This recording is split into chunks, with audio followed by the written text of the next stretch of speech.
Introduction. A monumental undertaking. 1. The name of this book, Whereof One Cannot Speak, is taken from Wittgenstein's statement, "Whereof one cannot speak, thereof one must be silent." Sometimes people hear this as, about a subject of which one has no knowledge, one should keep his mouth shut.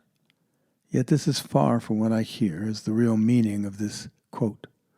Instead, what's being said refers to that aspect of existence of which we can't even conceive, let alone speak, and yet of which we can become conscious. Here, we are already silent, since nothing can be said or even thought that matches this consciousness. 2.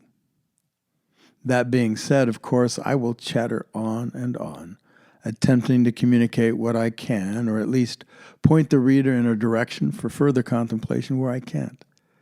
This book should not be your first encounter with my material, even though from time to time I will pull excerpts from my other books to help with the work we'll be doing here. If you want to tackle what's to come, you really should read the trilogy, The Book of Not Knowing, Pursuing Consciousness, and The Genius of Being first. And if you like, you can add to that Ending Unnecessary Suffering, which was originally part of this book. Without this background, what follows will likely not be understood in its proper context. 3. My purpose for writing this is to tackle overlooked facts and possibilities of the human condition, dive into the nature of life and death, and attempt to communicate a deep consciousness of the nature of existence. Again, I'm not intending to dumb it down for popular consumption or easy understanding. You'll have to put in the work to truly grasp what's being communicated. But I will do my best to make it accessible. It is extremely advanced and quite complex. 4. My aim is to convey as best I can aspects of our reality that are missed by humanity, given our shared assumptions and general level of consciousness. These limitations are commonplace because of our understandable, although distracting, focus on managing our lives rather than discovering the depths of the truth about existence, ours, and everything else. 5. Certainly, I will have covered a few of these topics in other books, but I either want to reinforce a point or elaborate a bit more on them. I will also want to contribute some very advanced new communications. Yet this pursuit won't be very effective unless you can really experience the assertions for yourself. 6.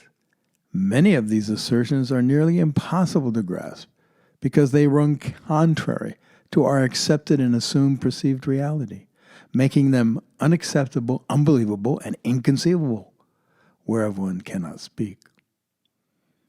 Even though many upcoming subjects might seem detached from the reality in which you live, and remember, it's the reality in which you live that currently creates your world and experience, including any dissatisfaction you endure. Grasping the whole story empowers you to make any attempt at conscious understanding real, rather than just a good idea. When I was a young man of 19, I came across a Zen book. It intrigued me. I liked the stories and their cryptic nature, but it was clear to me that I didn't grasp any of it. Still, I ventured a 10-day contemplation period in the attic where I lived at the time, trying to experience the 10 bull pictures with Zen poetry outlined in the book.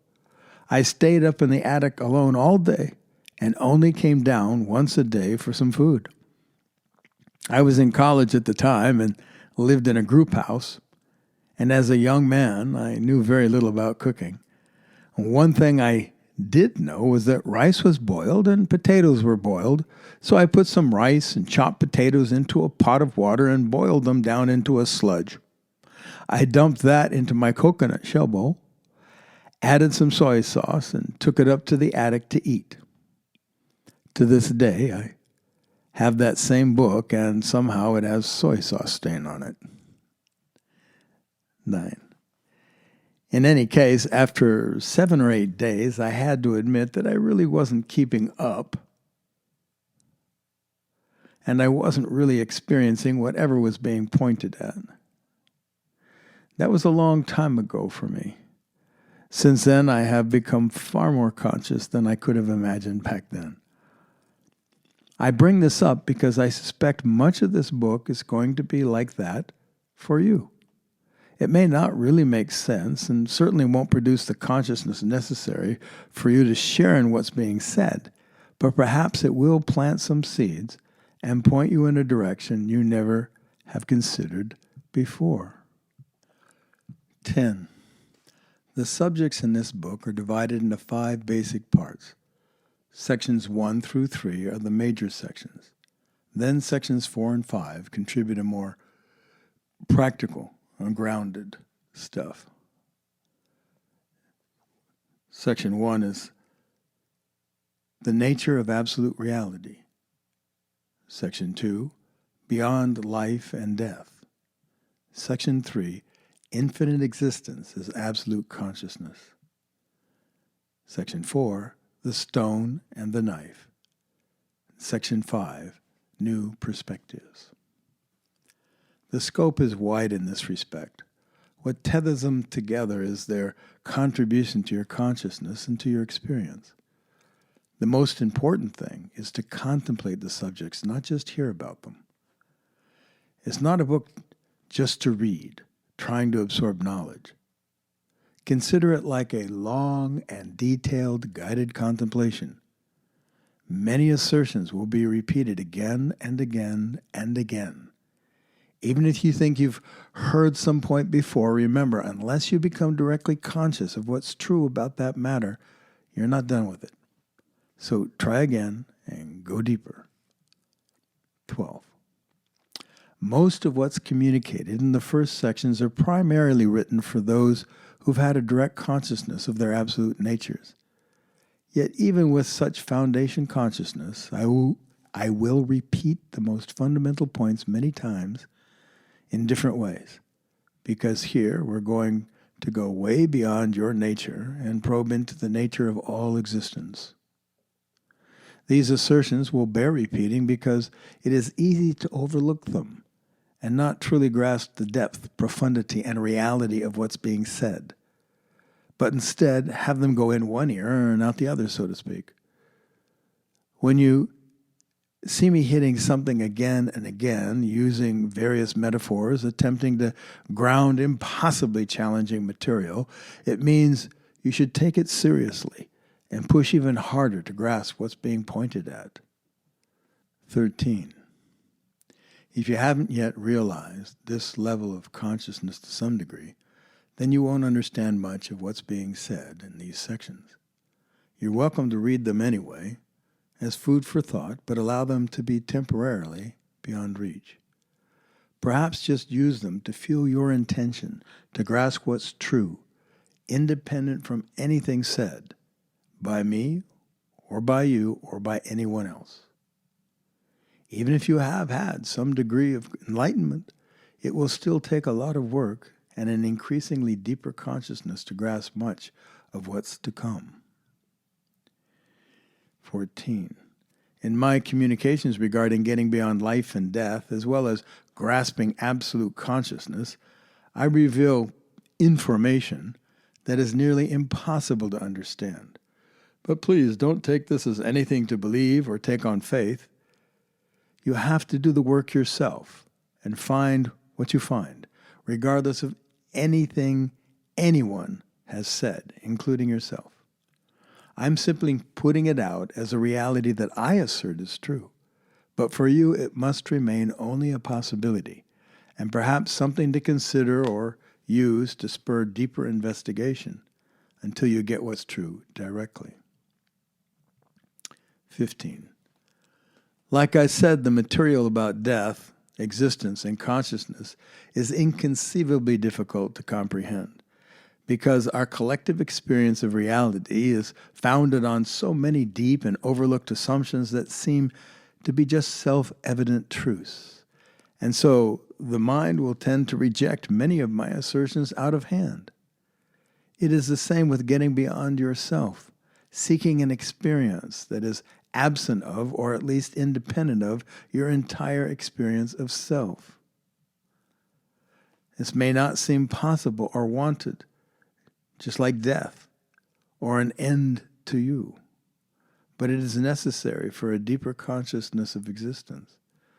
So it will take unprecedented openness and serious contemplation on your part to approach this subject. 16. It's totally okay if you reject something I assert outright and consider it nonsense. In some cases, I don't see any other way to relate to it given how the self-mind is designed. Some communications must sound like nonsense. Yet I also don't see how they can be communicated in any other way. Perhaps that's my failing, and I implore you not to let my inability to express it in a way that reaches you to stop you from getting it. Still, being exposed to these assertions should give you fuel for new contemplations. I will do my best to make it as clear as possible. I simply request that you meet me halfway. Okay, all the way. 17. Although the absolute nature of existence is what's true, people are generally only interested in pursuing such consciousness as a fantasy, a belief system, or as some form of entertainment. Having read the Book of Not Knowing, you can see why this might be the case. Our attention is on living life. It's not on pursuing what's true, when what's true seems to do nothing for us in any practical sense. It only seems good for helping us to get free of ignorance and for digging deeper into recognizing the nature of existence. 18. Although attempting to tackle the absolute truth about the nature of existence may seem like just a philosophical endeavor, or is limited to mystical ideas or beliefs, it is actually the most real thing you can do. Despite the presumed limitations and the apparent abstract, impractical nature of such consciousness, it can have the most powerful impact on your life, such as giving you access to becoming free of unnecessary suffering, becoming complete and happy in life, transcending death, even being freed of so many limitations, existential assumptions, misconceptions, illusions, and so on. It can lead to an incredible depth of joy and humor. Although these occur only through the kind of deep consciousness you'll confront here, to be sure, such results should be held simply as possible outcomes, but not as the focus. Because, as I often say, the truth has to be pursued for itself. Otherwise, you are pursuing the wrong thing and won't attain such results. 19. Shy of direct consciousness of the absolute, there is much to become conscious of, much that can be done, and much that can be created in the life you live. Therefore, the last sections of this book provide some generally unknown possibilities that can empower you in your ability to create a more powerful and effective life. Hey, enlightenment isn't everything. 20. Perhaps we could call the absolute the context for the content of life. And because we live solely in the content, the ability to step outside of our experiences and seeing them for what they are provides a new way to relate to and live life. This includes ending suffering. See my book, Ending Unnecessary Suffering, for a more in-depth look into this study, which I suspect will be everyone's favorite subject. Actually, I started that communication in this book, but it expanded so much, and I considered it too useful for people to bury it here. So I split it off into its own book, because people crazy enough to tackle this material will be few, and ending suffering should be available to everyone. 21. I have found over the decades that telling something to someone, saying something once or twice, just doesn't work. It doesn't get through even the first of an endless amount of mental walls in order to get to where it could make a difference. Therefore, in this book, I'm going to repeat myself in various ways until you are sick of it. But hopefully, in the end, you'll finally get it, or at least get that you don't get it. 22. If this is the first time encountering my work, not recommended, or even if it isn't, I recommend that after this introduction, you actually start with chapter 18 about how to contemplate and approach this work. It should help set the foundation for you to hear and contemplate what is about to come more effectively so that you can get the most out of it. Even if you are an old hand, it wouldn't hurt at all to refresh the basic principles behind this form of contemplation and investigation, and then come back and start from chapter 1. 23. At the risk of being even more repetitive, every book I have written has had the same purpose, and that is to transform the experience of the reader in some way. It is not to convince them of some belief system or to pass on some intellectual knowledge or to entertain. It is to increase the consciousness of the reader about the subject matter and change their experience because of it, either learning more about what they already experience or becoming conscious of stuff they never knew existed. That's my job. Given I've done my job, however, actually increasing your consciousness is up to you. That's your job. It is a deep and very challenging journey, so buckle up. It will take a lot of work. If you're not ready to do the work, you should pass on this book.